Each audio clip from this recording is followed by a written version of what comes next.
Le mariage de Mahomet Rasulullah Ali Salami avec Zainab, la femme de son fils adoptif Zayd. L'adoption de Zayd par Mahomet Rasulullah Ali Salami, selon les biographes faisant autorité dans l'islam, Al-Bukhari, auteur de la recension de hadith Sahih al-Bukhari, qui fait autorité dans l'islam, rapporte dans ses hadiths: le prophète emmena Zayd dans Al-Hijr, un emplacement où les Mécois se réunissaient pour leurs affaires, et clama: soyez témoins que Zayd est mon fils, il hérite de moi et j'hérite de lui. Satisfaits du sort de leur enfant, les proches de Zayd prirent de congé. Depuis ce jour, Zayd fut appelé Zayd ibn Muhammad, ce qui signifie fils de Muhammad, et Abdullah ibn Umar confirme à ce sujet: nous l'appelions Zayd ibn Muhammad.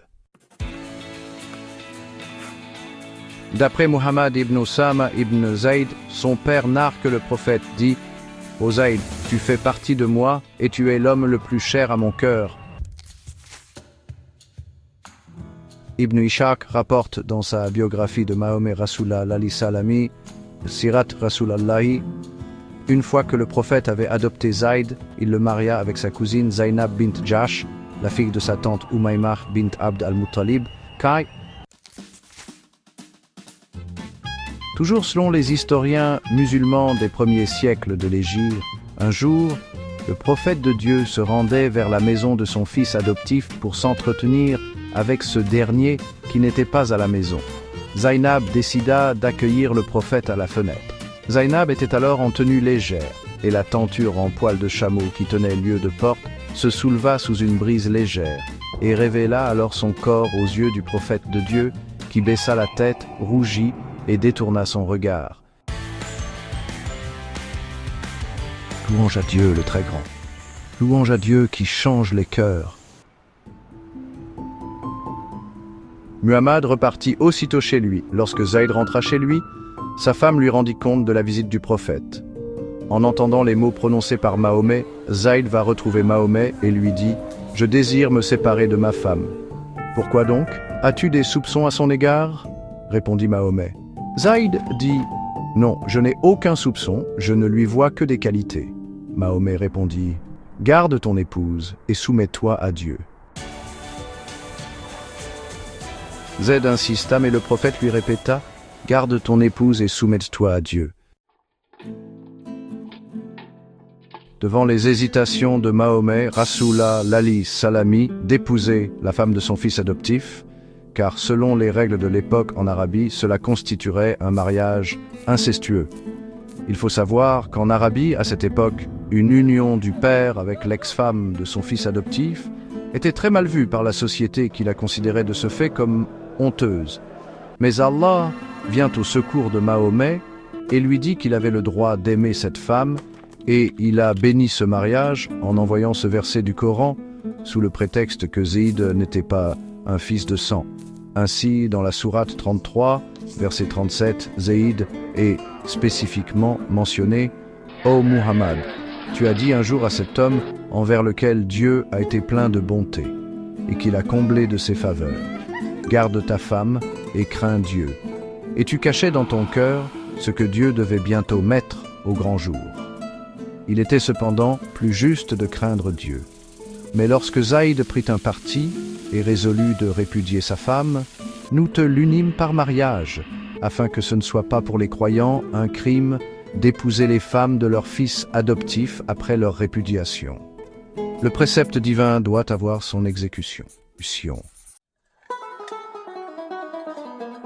Dans la même sourate, au verset 4, Allah interdit définitivement l'adoption qui était courante en Arabie à l'époque. Appelez vos fils adoptifs du nom de leur père, ce sera plus équitable devant Dieu. Si vous ne connaissez pas leur père, qu'ils soient vos frères en religion et vos compagnons. À la suite de ces versets divins, Mahomet épousa la femme de son fils, Zayd, envers lequel il abjura son engagement solennel d'adoption et qu'il renia en tant que fils adoptif. Zayd fut obligé d'abandonner son nom, qui était Zayd ibn Mohammed, pour reprendre son nom d'origine, Zayd ibn Haritha.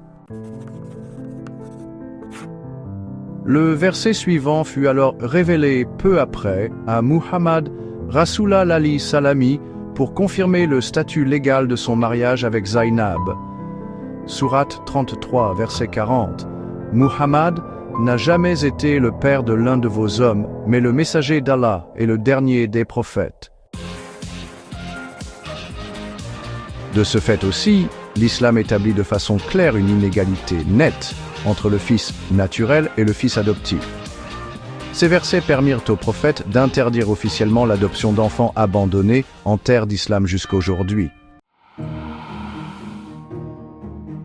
Ces versets bouleversèrent également une coutume bédouine vieille de plusieurs siècles et confirmèrent, d'un point de vue religieux, la différenciation entre le fils naturel et le fils adoptif au sein de la communauté des croyants, les deux ayant jusqu'alors le même statut juridique dans la société arabe.